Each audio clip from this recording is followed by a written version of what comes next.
Hello बच्चों, कैसे हैं आप लोग। आई होप आप सभी पढ़ाई कर रहे होंगे अच्छे से। मेडी ट्यूटोरियल से मैं हूं विकास, आपका जूलॉजी टीचर। और लास्ट क्लास में बच्चों हमने पढ़ा था फर्टिलाइजेशन। तो हमने मैकेनिज्म ऑफ फर्टिलाइजेशन की बात करी थी कि क्या क्या प्रोसेस इन्वॉल्व है फर्टिलाइजेशन में।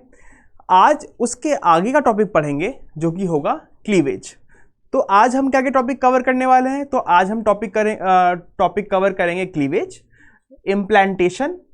और इम्प्लांटेशन को हम लोग डिटेल में सीखेंगे कि प्रोसेस कैसे होता है, कौन कौन से हार्मोन मैंडेटरी हैं, सारी चीज़ें डिटेल में सीखने वाले हैं। तो शुरू करते हैं अपने टॉपिक को बहुत ही एनर्जी के साथ। तो टॉपिक का नाम पहले लिख लेते हैं बच्चों, दैट इज क्लीवेज। क्लीवेज क्या होता है? Cleavage when the cell is fertilise, जब सेकेंडरी oocyte फर्टिलाइज हो जाती है, वो ओवम बन जाती है। तो जब जाइगोट बनता है तो इस जाइगोट में सपोज करो कि ये जाइगोट है और इस जाइगोट में डिवीजन होता है। ठीक है, ये 1 से 2 बन गया, ठीक है, फिर ये 2 से 4 बन गया। तो सिंपली टर्म में बोला जाए तो दिस इज क्लीवेज। तो क्लीवेज इज नथिंग, इसमें क्या हो रहा है, सेल का डिवीजन हो रहा है। लेकिन क्या ये सेल डिवीजन एग्जैक्टली सेम है जो आपके बॉडी में नॉर्मल टाइम पे हो रहा है? नहीं, ये उससे अलग है।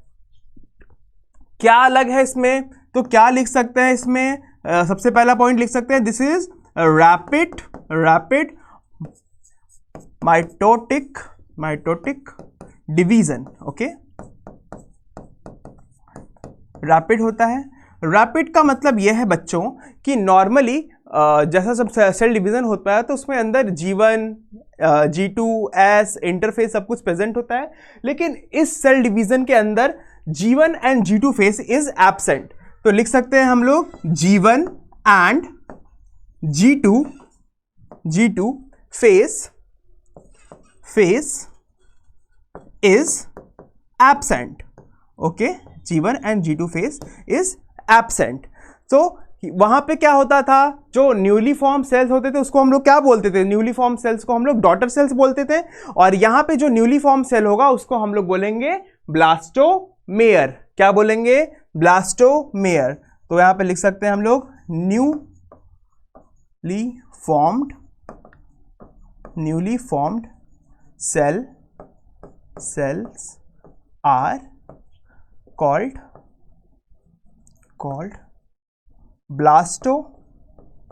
blastomeyer। ठीक है, तो एक चीज तो क्लियर हो गई, जब सेल डिवाइड हो रहा है, जब क्लीवेज हो रहा है, तो जो नए सेल्स बन रहे हैं उसको हम लोग क्या बोल रहे हैं? उसको हम लोग बोल रहे हैं ब्लास्टोमेयर। जब आगे ये प्रोसेस चलता जाएगा तो blastomere that converted into morula. किस में कन्वर्ट होगा ये? मॉर्यूला कुछ भी नहीं है, ये जैसे 2 सेल 4 सेल, और जब ये 8 सेल का होगा, 2 3 4 5 6 7 8, ठीक है, जब ये 8 सेल का हो रहा है तो उसको हम लोग क्या बोलते हैं? मॉर्यूला। तो मॉर्यूला 8 से लेके 16 सेल को बोलते हैं। इतना क्लियर है? यहां पे अगर इसको लिखें 8 से लेके 16 सेल को हम लोग क्या बोलते हैं? मॉर्यूला। तो ये मॉर्यूला है अर्ली मॉर्यूला, इसको हम लोग क्या बोल रहे हैं? Early morula. ठीक है, तो इसके बाद जो सेल बनेगा उसको हम लोग क्या बोलेंगे? उसको हम लोग बोलेंगे लेट मॉर्यूला। ये हो गया 16 सेल और ये हो गया लेट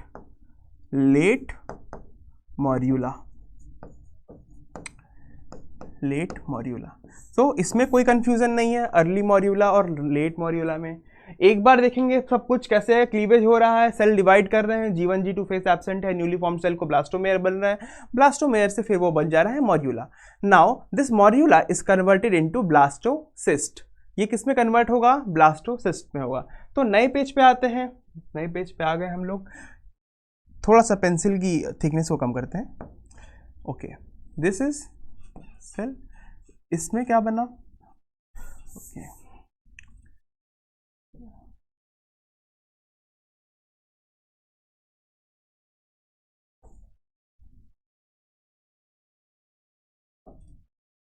सी, यहाँ पे फर्टिलाइजेशन हुई, यहाँ पे 1 से 2, 2 से 4, 4 से 8, फिर ये 8 से 16, और यहाँ पे जो सेल बन रहा है उसको हम लोग बोल रहे हैं ब्लास्टोसिस्ट। तो क्या हम लोग इसको लिख सकते हैं ब्लास्टोसिस्ट? इसको हम लोग क्या लिख सकते हैं? ब्लास्टो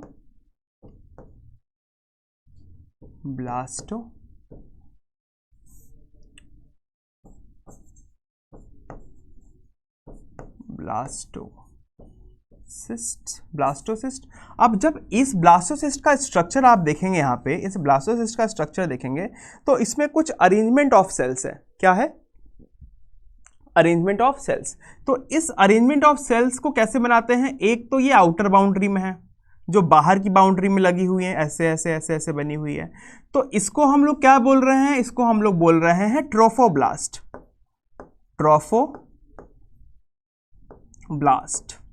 ओके। और इसके अंदर कुछ सेल्स प्रेजेंट है, इसके अंदर कुछ सेल्स प्रेजेंट है, that is like this like this like this. तो अंदर है, सेल है, एक साथ है, तो इसको हम लोग क्या बोल दिए? इसको हमने बोल दिया inner cell mass. Very easy. तो क्या लिख दिया हमने यहां पे? हमने इसको लिख दिया इनर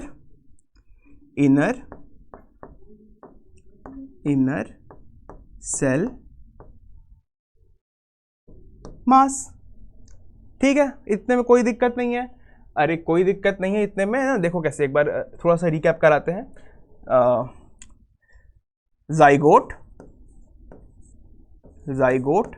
जाइगोट से क्या बनाया था? ब्लास्टोमेयर से early morula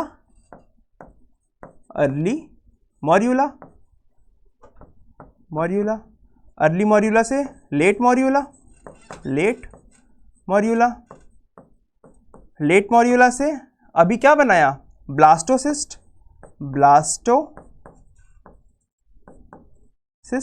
this blastocyst contain what? Trophoblast and inner cell mass. तो क्या होता है इन ट्रोफोब्लास्ट और इनर सेल मास में आगे इम्प्लांटेशन कैसे होती है? ये है ब्लास्टोसिस्ट। इम्प्लांटेशन कहाँ होनी है? एंडोमेट्रियम की वॉल पे होनी है। तो ये ब्लास्टोसिस्ट क्या होगा? ये यहां आके इसके अंदर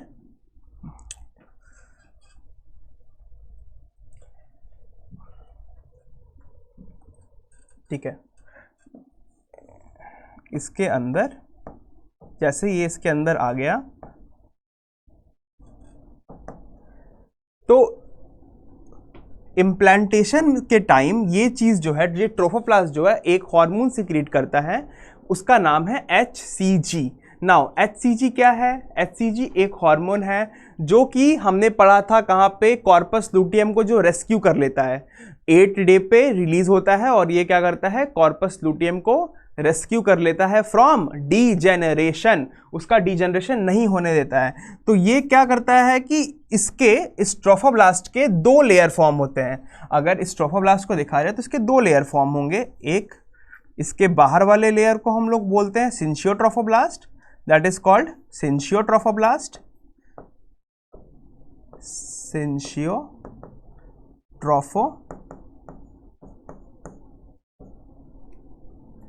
ट्रोफोब्लास्ट। और अंदर वाले लेयर को हम लोग बोलते हैं साइटोट्रोफोब्लास्ट। क्या बोलते हैं? साइटोट्रोफोब्लास्ट। ठीक है, साइटोट्रोफोब्लास्ट। तो ट्रोफोब्लास्ट के 2 लेयर बन गई, सिंशियोट्रोफोब्लास्ट एंड साइटोट्रोफोब्लास्ट। नाउ अंदर जो इनर सेल मास था वो 2 लेयर में अरेंज हो जाएगा। 2 लेयर में अरेंज हो जाएगा। कैसे अरेंज हो जाएगा? ये जो देख रहे हो, अगर इस डायग्राम को हम लोग ऊपर बना लें ताकि एक अच्छा फ्लो चार्ट हम बना पाए, तो दिस इज हियर।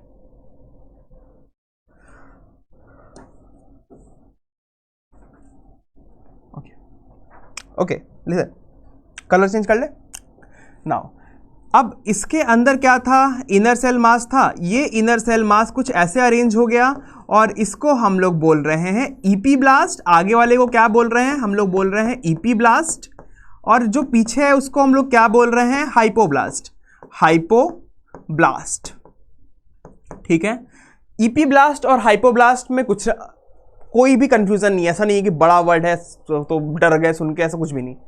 सुनो क्या होता है, ये इपीब्लास्ट है, ये आगे चल के बनाता है एक कैविटी, एक लेयर जिसको हम लोग बोलते हैं एमनियन, नाम सुन रखा है।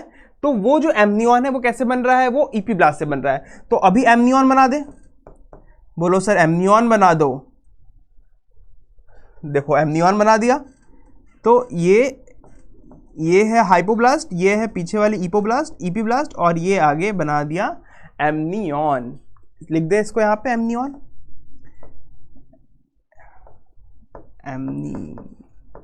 एमनियन। और जो हाइपोब्लास्ट है वो क्या बना रही है, वो बना रही है यॉर्क सैक। क्या बना रही है वो, यॉर्क सैक। ठीक है, तो ये वाला यहां पे ए लिख दो, यहां पे वाई लिख दो, इतना क्लियर है। इपीब्लास्ट से एमनियन, हाइपोब्लास्ट से यॉर्क सैक। अब ये जो यॉर्क सैक है, यहां से एक मेम्ब्रेन बनती है जिसको हम लोग बोलते हैं एक्स्ट्रा एम्ब्रियोनिक मेसोडर्म। तो ये मेम्ब्रेन क्या करती है कि इस पूरे जो खाली स्पेस आप देख रहे हो, मेरे को दूसरे कलर से करना चाहिए ताकि आपको ज़्यादा समझ में आए। ओके, इसको हम लोग करेंगे इससे, ये दूसरे कलर से इसको करके, ताकि आपको ये बाहर बन रही है, इसी को हम लोग क्या बोल रहे हैं, एक्स्ट्रा एम्ब्रियोनिक मेम्ब्रेन। और ये इसको हम बोल रहे थे एक्स्ट्रा, लिख दिया जाए एक्स्ट्रा एम्ब्रियोनिक मेसोडर्म। ठीक है, extra embryonic mesoderm. Now we have three things, syncytial cytotrophoblast, amnion, and other are extra embryonic mesoderm and yolk sac. Ultimately क्या बनता है, ट्रोफोब्लास्ट से बनता है कोरियन। क्या बनता है, Korean.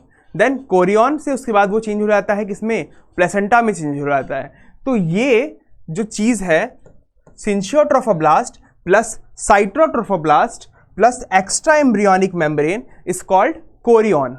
Okay, is called Korean. तो इसको हम लोग लिख सकते हैं यहाँ पे ऐड कर दो एक्स्ट्रा एम्ब्रियोनिक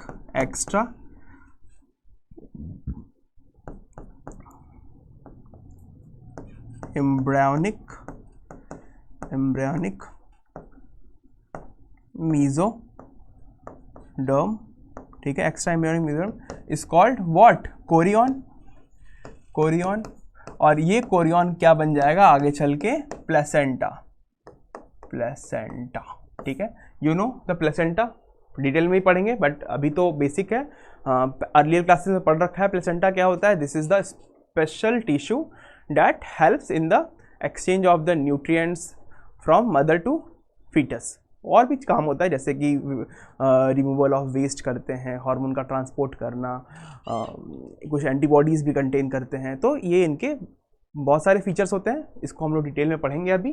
तो फिलहाल के लिए this is your the whole portion of the implantation. एक बार इसका स्क्रीनशॉट ले लो, फिर हम लोग आगे बढ़ते हैं।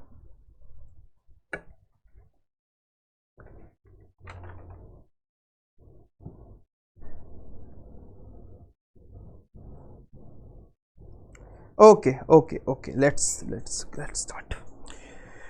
हो गया, ठीक है, इसको चेंज करते हैं यहां से।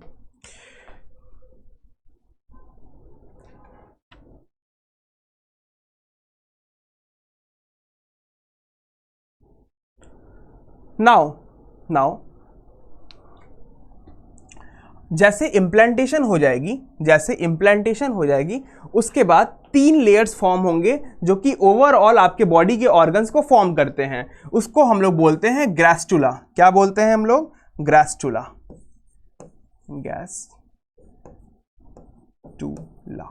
तो ग्रास्टुला क्या है, gastrula is nothing, gastrula is the stage in the embryonic development where all the 3 germ layers, that is endoderm, ectoderm and the mesoderms are formed. लिख दे इस चीज को हम लोग, इस चीज को सर लिख दीजिए, इस चीज को हमने लिख देता है, it is a stage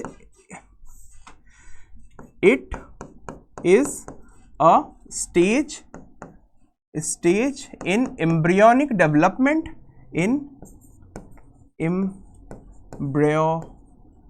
Mick development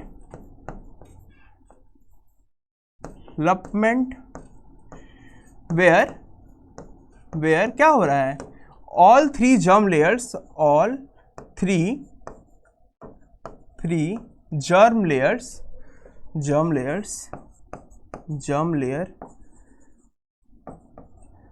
bracket में लिख दोगे एक्टोडर्म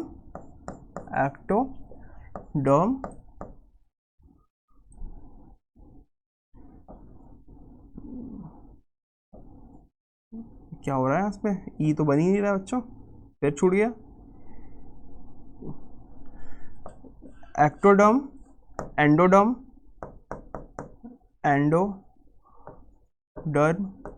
और मीजोडर्म आर फॉर्म्ड।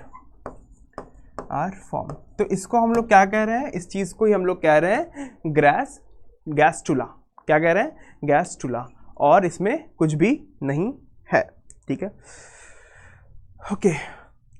तो हमने इम्प्लांटेशन में ट्रोफोब्लास्ट से क्या बना लिया था, हमने इसमें ट्रोफोब्लास्ट से प्लेसेंटा बना लिया था। तो अब हम लोग पढ़ने जा रहे हैं प्लेसेंटा के बारे में। तो हेडिंग डाल दो प्लेसेंटा। बहुत बहुत बहुत इंपॉर्टेंट टॉपिक है प्लेसेंटा, और इसको हम लोग सुनेंगे कि ये क्या करता है, इसका फंक्शन क्या है। सबसे पहला पॉइंट ये क्या है, एक स्पेशल टिश्यू है। तो ब्रैकेट में यहां पे क्या लिख दोगे, it is a special tissue, it is a special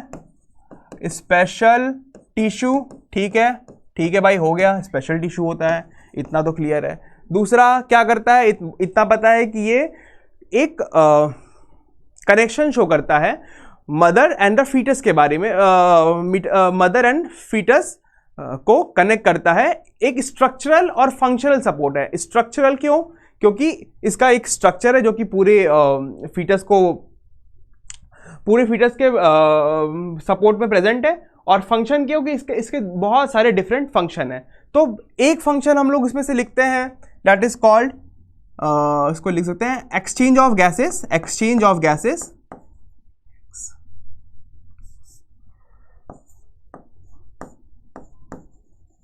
exchange of gases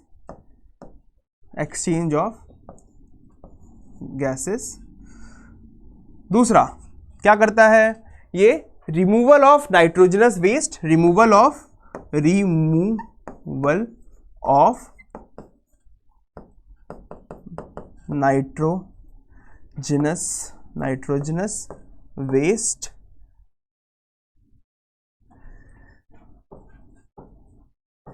nitrogenous waste किसमें, from foetus to mother, from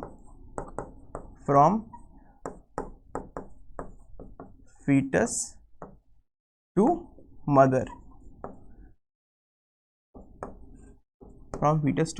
अच्छा, ये सारा जो प्रोसेस हम पढ़ रहे हैं वो मदर से फीटस के पर्सपेक्टिव में ही पढ़ रहे हैं। तो उसमें आप मत उसमें कि सर ने लिखा है एक्सचेंज ऑफ गैस, तो ऑब्वियसली एक्सचेंज ऑफ गैस कहाँ से, जो फीटस है वो ब्रीथ नहीं कर सकता है। ठीक है, कर सकती है। तो वहां पे जो एक्सचेंज ऑफ गैसेस हो रहा है वो प्लेसेंटा के थ्रू ही हो रहा है। ठीक है, ओके। एक इम्यूनिटी भी प्रेजेंट है, इसको हम लोग बोलते हैं IgG। क्या कर रहा है, क्रॉसेस द प्लेसेंटा। ठीक है, and provide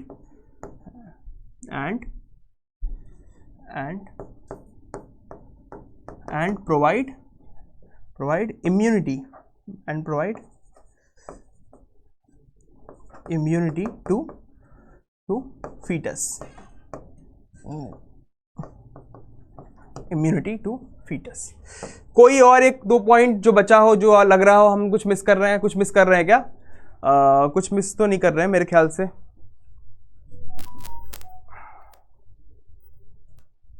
No, we are nothing, we will missing nothing. There is one role that is important, that is hormonal role of the placenta, and we are going to see कि what kind of hormone is released by the placenta। तो ये उनका function हो गया। अब हम लोग पढ़ेंगे hormonal role of placenta। अब हम लोग क्या पढ़ने जा रहे हैं, यहाँ पे प्लेसेंटा से यहाँ पे hormones of placenta, hormones of placenta। Placenta. ठीक है, तो कौन कौन से हार्मोन रिलीज करते हैं बच्चों? पहला हार्मोन डायरेक्ट पढ़ चुके हैं HCG, देन HP, छोटा h होगा, HPL, उसके बाद oestrogen,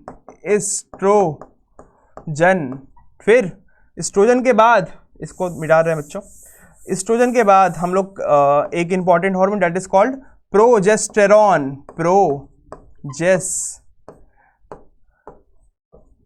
progesterone.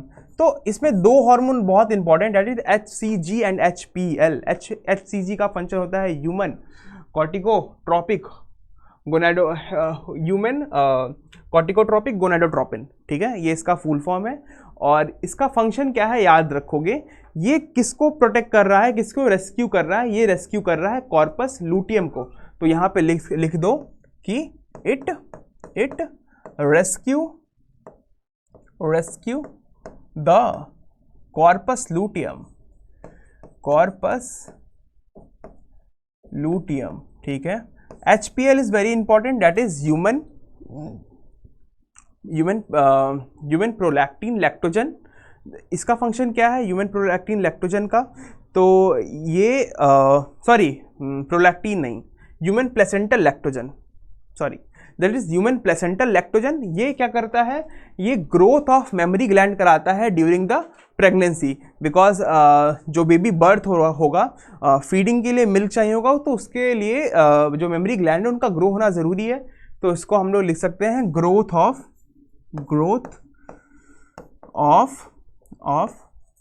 Memory gland. And estrogen and progesterone, we know progesterone is a very essential hormone for the pregnancy. It do all the essential work that is required in the pregnancy, and estrogen is the female hormone that maintain the overall balance of the body. So this is all about the placenta. After placenta there is a structure that connects placenta to the foetus. उसको हम लोग क्या बोल रहे हैं? उसको हम लोग बोल रहे हैं अम्बिलिकल कॉर्ड। तो जल्दी से हम लोग देखते हैं यहाँ पे अम्बिलिकल कॉर्ड, फिर सम अप करेंगे। ठीक है, तो लेट्स सी अम्बिलिकल कॉर्ड क्या होता है।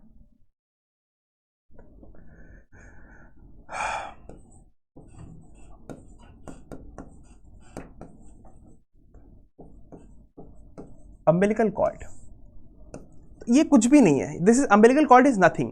ठीक है, जब बच्चा पैदा होता है देखते हो कि एक नली सी कनेक्टेड होती है उसके नेवल से और मदर से, that is called umbilical cord. तो अम्बिलिकल कॉर्ड ही वो चीज़ है जो कि फीटस को कनेक्ट कर रही है, किससे? प्लेसेंटा से, और फिर वहाँ से चीज़ें एक्सचेंज हो रही है। तो अगर ये एक बेबी है, फीटस है, ठीक है, न्यू बॉर्न बेबी,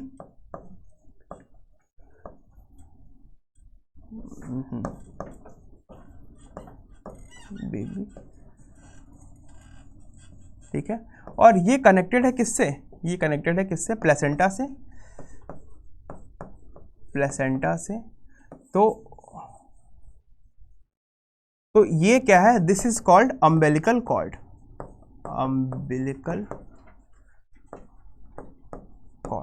ठीक है, तो इसका रोल है कनेक्ट करना प्लेसेंटा से, जो बेबी है उसको कनेक्ट करके रखना। ठीक है,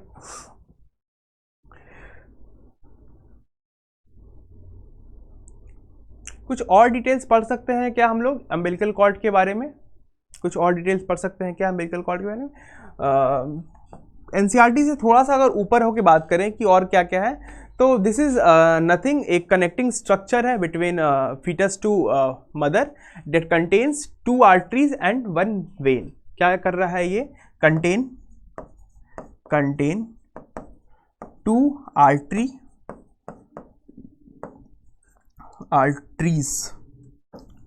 arteries and 1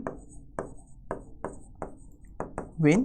ठीक है, आफ्टर द पार्चुरेशन डॉक्टर्स क्या करते हैं? इसको क्लैम्प कर देते हैं, कट कर देते हैं, एंड धीरे धीरे वो ड्राई होके फिर नॉर्मल स्टेज में आ जाता है। Okay, that's all for today class. I hope this class is helpful to you, और आज के लिए इतना ही। Thank you.